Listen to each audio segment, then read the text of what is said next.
What's everybody, this is Sam and this is my 2026 calendar. I've been shooting, designing, and publishing this calendar since 2009, and I'm finally printing it close to home here in California. And there's something special about seeing the 4-color printing process in person.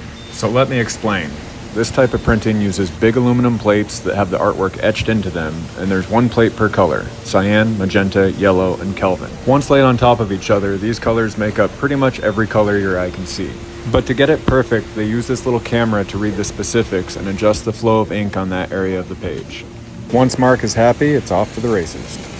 Each page is printed one side at a time and occasionally checked for consistency. And just like that, one side is done. This is what the plates look like with ink still left on them, and you'll see more of those later.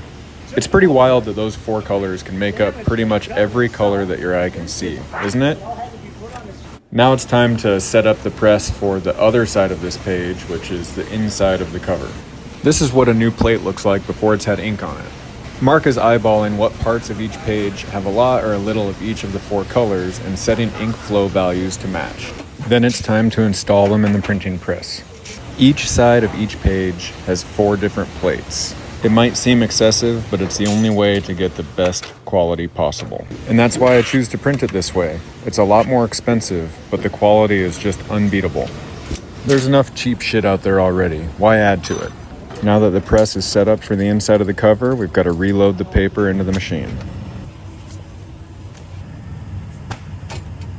Mark's checking to make sure it's aligned perfectly, feeding into the machine slowly at first, and running a test page to make sure it's all aligned correctly. Once it all checks out, it's time to turn the throttle up. Even in slow motion, it's fast. These rollers reapply ink to each plate between each page, one for each color. If you pause just right, you can see the artwork of the page on this plate. I don't know what this one does. Once the Skittles are juiced, each page is set to dry. If Mark's happy, I'm happy. And he doesn't look mad to me, but I barely know the guy. Thanks for watching How It's Made. If you liked what you saw, please support this little project by ordering my 2026 Volkswagen wall calendar today.